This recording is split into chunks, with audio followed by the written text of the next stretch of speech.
الحمد للہ رب العالمین والصلاة والسلام علی سید المرسلین اما بعد فاعوذ باللہ من الشیطان الرجیم بسم اللہ الرحمن الرحیم۔ آج کا ہمارا ٹاپک ہے قوم لوط کے بارے میں۔ شیطان لاکھ سستی دلائے گا، آپ یہ بیان سننا نہیں چاہیں گے، لیکن اس کو سننے کے بعد خوف آخرت سے لرز اٹھیں گے۔ حضرت لوط علیہ السلام کون تھے؟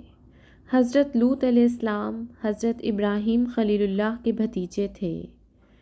آپ علیہ السلام صدوم کے نبی تھے اور آپ علیہ السلام حضرت ابراہیم خلیل اللہ کے ساتھ ہجرت کر کے ملک شام میں آئے تھے اور حضرت ابراہیم خلیل اللہ کی بہت خدمت کی تھی۔ حضرت ابراہیم خلیل اللہ کی دعا سے آپ نبی بنائے گئے۔ میں سب سے پہلے بدفعلی شیطان نے کروائی۔ وہ حضرت سیدنا لوط علیہ السلام کی قوم میں امرد حسین یعنی خوبصورت لڑکے کی شکل میں آیا اور ان لوگوں کو اپنی جانب مائل کیا، یہاں تک کہ گندا کام کروانے میں کامیاب ہو گیا، اور اس کا ان کو ایسا چسکا لگا کہ اس برے کام کے عادی ہو گئے، اور نوبت یہاں تک پہنچی کہ عورتوں کو چھوڑ کر مردوں سے اپنی خواہش پوری کرنے لگے۔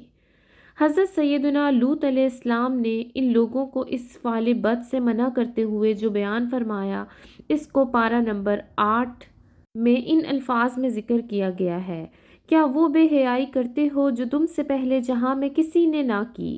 تم تو مردوں کے پاس شہوت سے جاتے ہو اور عورتیں چھوڑ کر، بلکہ تم لوگ حد سے گزر گئے ہو۔ حضرت لوط علیہ السلام کے دنیا اور آخرت کی بھلائی پر مشتمل بیان عافیت نشان کو سن کر بے حیا قوم نے بجائے سر تسلیم خم کر کے جو بے باکانہ جواب دیا، اسے پارہ نمبر 8 میں ان الفاظ میں بیان فرمایا، اور اس کی قوم کا کچھ جواب نہ تھا مگر یہی کہنا: ان کو اپنی بستی سے نکال دو، یہ لوگ تو پاکیزگی چاہتے ہیں۔ قوم لوط پر لرزہ خیز عذاب کب نازل ہوا؟ جب قوم لوط کی سرکشی اور خصلت بدفعلی قابل ہدایت نہ رہی تو اللہ تعالیٰ کا عذاب آ گیا۔ چنانچہ حضرت سیدنا جبریل علیہ السلام چند فرشتوں کے ہمراہ حسین خوبصورت لڑکوں کی صورت میں مہمان بن کر حضرت سیدنا لوط علیہ السلام کے پاس پہنچے۔ ان مہمانوں کے حسن و جمال اور قوم کی بدکاری کی خصلت کے خیال سے حضرت لوط علیہ السلام نہایت مشوش یعنی فکر مند ہوئے۔ تھوڑی دیر بعد قوم کے بدفعلوں نے حضرت سیدنا لوط علیہ السلام کے مکان عالی شان کا محاصرہ کر لیا اور ان مہمانوں کے ساتھ بدفعلی کے برے ارادے سے دیوار چڑھنے لگے۔ حضرت لوط علیہ السلام نے نہایت دل سوزی کے ساتھ ان لوگوں کو سمجھایا مگر وہ اپنے ارادے سے باز نہ آئے۔ آپ علیہ السلام کو متفکر و رنجیدہ دیکھ کر حضرت جبریل علیہ السلام نے کہا: اے اللہ کے نبی، آپ غمگین نہ ہوں، ہم فرشتے ہیں اور ان بدکاروں پر اللہ عز و جل کا عذاب لے کر اترے ہیں۔ آپ مومنین اور اپنے اہل و عیال کے ساتھ صبح ہونے سے پہلے پہلے اس بستی سے دور نکل جائیں، اور خبردار کوئی شخص پیچھے مڑ کر بستی کی طرف نہ دیکھے ورنہ وہ بھی عذاب میں گرفتار ہو جائے گا۔ چنانچہ حضرت لوط علیہ السلام اپنے گھر والوں اور مومنوں کو ہمراہ لے کر بستی سے چلے گئے۔ پھر حضرت جبریل علیہ السلام اس شہر کی 5 بستیوں کو اپنے پروں پر اٹھا کر آسمان کی طرف بلند ہوئے اور کچھ اوپر جا کر ان بستیوں کو زمین پر الٹ دیا۔ پھر ان پر اس زور سے پتھروں کا مینہ برسا کہ قوم لوط کی لاشوں کے بھی پر خچے اڑ گئے۔ عین اس وقت جب کہ یہ شہر الٹ پلٹ ہو رہا تھا، حضرت لوط علیہ السلام کی ایک بیوی جس کا نام واحلہ تھا، جو کہ در حقیقت منافقہ تھی اور قوم کے بدکاروں سے محبت رکھتی تھی، اس نے پیچھے مڑ کر دیکھ لیا اور اس کے منہ سے نکلا: ہائے رے میری قوم! یہ کہہ کر کھڑی ہو گئی۔ پھر عذاب الہی کا ایک پتھر اس کے اوپر بھی گر پڑا اور وہ بھی ہلاک ہو گئی۔ پارہ نمبر 8 میں سورۃ الاعراف میں آیت نمبر 83 اور 84 میں ارشاد باری تعالیٰ ہے: تو ہم نے اسے اور اس کے گھر والوں کو نجات دی مگر اس کی عورت وہ رہ جانے والوں میں ہوئی، اور ہم نے ان پر ایک مینہ برسایا تو دیکھو کیسا انجام ہوا مجرموں کا۔ بدکار قوم پر برسائے جانے والے ہر پتھر پر اس شخص کا نام لکھا تھا جو اس پتھر سے ہلاک ہوا۔ حضرت لوط علیہ السلام کی قوم کا ایک تاجر اس وقت کاروباری طور پر مکہ مکرمہ آیا ہوا تھا، اس کے نام کا ایک پتھر وہی پہنچ گیا مگر فرشتوں نے یہ کہہ کر روک لیا کہ یہاں اللہ کا حرم ہے۔ چنانچہ وہ پتھر 40 دن تک حرم کے باہر زمین و آسمان کے درمیان لٹکا رہا۔ جو ہی وہ تاجر فارغ ہو کر مکہ مکرمہ سے نکل کر حرم سے باہر ہوا، وہ پتھر اس پر گرا اور وہ وہیں ہلاک ہو گیا۔ فحاشہ بے حیائی وہ گناہ ہے جسے عقل بھی برا سمجھے۔ کفر اگرچہ بدترین گناہ کبیرہ ہے، مگر اس سے رب عزوجل نے فاحشہ یعنی بے حیائی نہ فرمایا، کیونکہ نفس انسانی اس سے گھن نہیں کرتی۔ عقل مند کہلانے والے اس میں گرفتار ہیں، مگر اغلام یعنی بدفعلی تو ایسی بری چیز ہے کہ جانور بھی اس سے متنفر ہیں سوائے سور کے۔ لڑکوں سے اغلام حرام قطعی ہے، اس کے حرام ہونے کا منکر یعنی انکار کرنے والا کافر ہے۔ لوتی یعنی اغلام باز مرد عورت کے قابل نہیں رہتا۔ حضرت سیدنا سلیمان نے ایک مرتبہ شیطان سے پوچھا کہ اللہ کو سب سے بڑھ کر کون سا گناہ ناپسند ہے؟ تو ابلیس بولا، اللہ تعالیٰ کو یہ گناہ سب سے زیادہ ناپسند ہے کہ مرد مرد سے بدفعلی کرے اور عورت عورت سے اپنی خواہش پوری کرے۔ خاتم المرسلین رحمت العالمین صلی اللہ علیہ وآلہ وسلم کا فرمان ہے، عبرت نشان ہے جب مرد مرد سے حرام کاری کرے تو وہ دونوں زانی ہیں، اور جب عورت عورت سے حرام کاری کرے تو وہ دونوں زانیہ ہیں۔ حضرت سیدنا ابو سعید خدری رضی اللہ تعالیٰ عنہ سے مروی ہے کہ آخری زمانے میں کچھ لوگ لوتیا کہلائیں گے، اور یہ 3 طرح کے ہوں گے۔ نمبر 1 وہ کہ جو شہوت کے ساتھ صرف مردوں کی صورتیں دیکھیں گے اور جو باوجود شہوت ان سے بات چیت کریں گے، اور جو شہوت کے ساتھ ان سے ہاتھ ملائیں گے اور گلے بھی ملیں گے، جو ان کے ساتھ بدفعلی کریں گے۔ ان سبھی پر اللہ کی لعنت ہے، مگر وہ جو توبہ کر لیں گے تو اللہ عزوجل ان کی توبہ قبول فرما لے گا اور وہ لعنت سے بچے رہیں گے۔ حضرت سیدنا عیسیٰ علیہ السلام نے ایک بار جنگل میں دیکھا کہ ایک مرد پر آگ جل رہی ہے۔ آپ علیہ السلام پانی لے کر آگ بجھانی چاہی تو آگ مرد کی صورت اختیار کر لی۔ حضرت سیدنا عیسیٰ علیہ السلام نے اللہ کی بارگاہ میں عرض کیا کہ اے اللہ، ان دونوں کو اپنی اصلی حالت پر لٹا دے تاکہ میں ان سے ان کا گناہ پوچھوں۔ چنانچہ مرد اور امرد سے باہر آ گئے۔ مرد کہنے لگا، یا روح اللہ، میں نے اس امرد سے دوستی کی تھی، افسوس شہوت بھی گناہ گار اور جہنم کا حقدار ہے۔ حضرت سیدنا وقی رضی اللہ تعالیٰ عنہ سے مروی ہے کہ جو شخص قوم لوط کا سا عمل یعنی بدفعلی کرتا ہوگا اور بغیر توبہ کے مرے گا تو تدفین کے بعد اسے قوم لوط کے قبرستان میں منتقل کر دیا جائے گا، اور اس کا حشر قوم لوط کے ساتھ ہوگا، یعنی قوم لوط کے ساتھ قیامت میں اٹھے گا۔ حنفی مذہب میں اغلاق باز یعنی بدفعلی کرنے والے کی سزا یہ ہے کہ اس کے اوپر دیوار گرا دیں یا اونچی جگہ سے اس کو اوندھا کر کے گرائیں اور اس پر پتھر برسائیں یا اسے قید میں رکھیں یہاں تک کہ مر جائے اور توبہ کر لے، یا چند بار یہ فعل بد کیا ہو تو بادشاہ اسلام اسے قتل کر ڈالے۔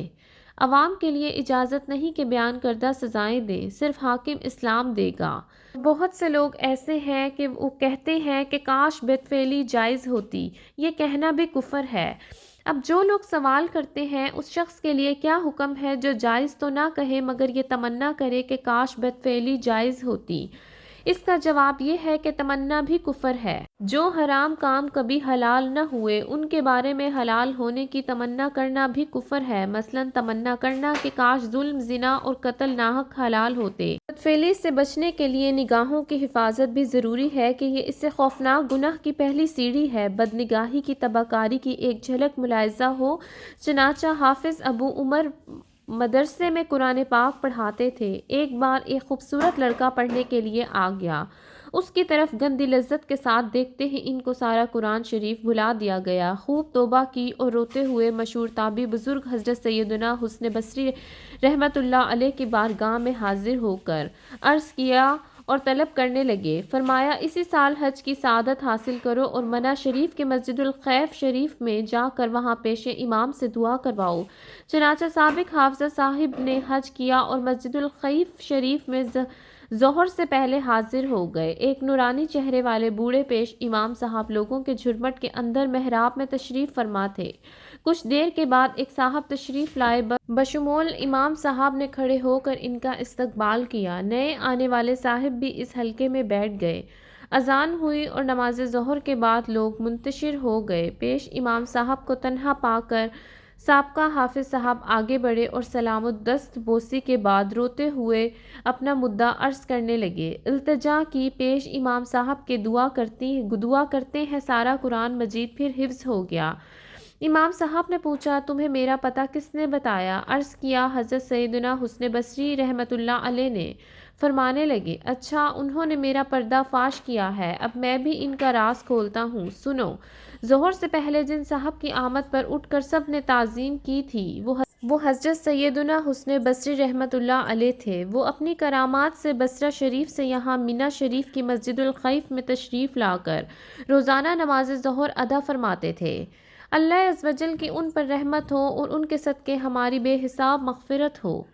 میرے پیارے مسلمان بہن بھائیوں، کیا آپ نے دیکھا امرد کی طرف گندی لذت کے ساتھ دیکھنے سے بھی حافظہ بھی تباہ ہو سکتا ہے۔ آج کل یادداشت کی کمی کی شکایت بھی اسی وجہ سے ہے۔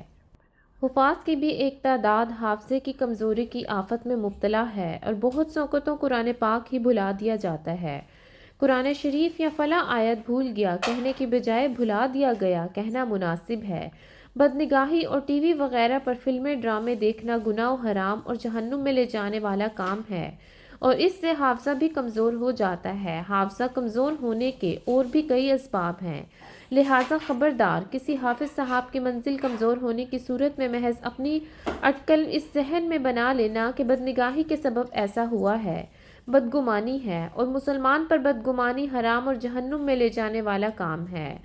دو امرت پسند موزنوں کی بربادی، اے ایمان کی حفاظت کے لیے کرنے والے مدینے کے دیوانوں، بدفعلی کی نوبت نہ بھی آئے تب بھی بدنگاہی سے نیز امرت کے ساتھ دلچسپی رکھنے اور دوستی کرنے سے ایمان برباد ہو جانے کا بھی اندیشہ ہے۔ ایک دل ہلا دینے والی حکایت پڑھیے اور خوف خدا سے لرزیے۔ چنانچہ حضرت سیدنا عبداللہ بن احمد موزن رحمۃ اللہ علیہ فرماتے ہیں، میں طواف کعبہ میں مشغول تھا کہ ایک شخص پر نظر پڑی جو خلاف کعبہ سے لپٹ کر ایک ہی دعا کی تکرار کر رہا تھا، یا اللہ دنیا سے مسلمانوں کو رخصت کرنا۔ میں نے اس سے پوچھا کہ اس کے علاوہ کوئی اور دعا کیوں نہیں مانگتے؟ اس نے کہا، میرے دو بھائی تھے، بڑا بھائی 40 سال تک مسجد میں بلا معاوضہ اذان دیتا رہا، جو اس کی موت کا وقت آیا تو اس نے قرآن پاک مانگا، ہم نے اسے دیا تاکہ اس سے برکتیں حاصل ہوں، مگر قرآن شریف ہاتھ میں لے کر وہ کہنے لگا، تم سب گواہ ہو جاؤ کہ میں قرآن کے تمام اعتقادات اور احکامات سے بیزار ہوں اور نصرانی یعنی کرسچن مذہب اختیار کرتا ہوں۔ پھر وہ مر گیا۔ اس کے بعد دوسرے بھائی نے 30 برس تک مسجد میں فی سبیل اللہ اذان دی، مگر اس نے بھی آخری وقت نصرانی یعنی کرسچن ہونے کا اعتراف کیا اور مر گیا۔ لہٰذا میں اپنے خاتمے کے بارے میں بے حد فکر مند ہوں اور ہر وقت خاتم البخیر کی دعا مانگتا رہتا ہوں۔ حضرت سیدنا عبداللہ بن احمد موزن رحمۃ اللہ علیہ نے اس سے استفسار فرمایا کہ تمہارے دونوں بھائی آخر ایسا کون سا گناہ کرتے تھے؟ اس نے بتایا کہ وہ غیر عورتوں میں دلچسپی لیتے تھے اور مردوں یعنی بے ریش یعنی خوبصورت لڑکوں کو شہوت سے دیکھتے تھے۔ میرے پیارے مسلمان بہن بھائیوں، آپ نے دیکھا کہ یہ سب کتنا گناہ ہے، لیکن یہ ساری چیزیں آج ہماری دنیا میں عام ہوتی جا رہی ہیں۔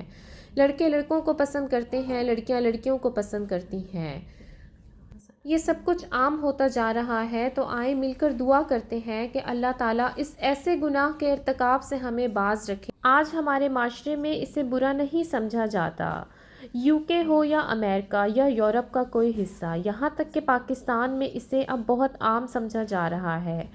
یہ وہ گناہ ہے جو لوط علیہ السلام کی قوم بھی عام سمجھتی تھی۔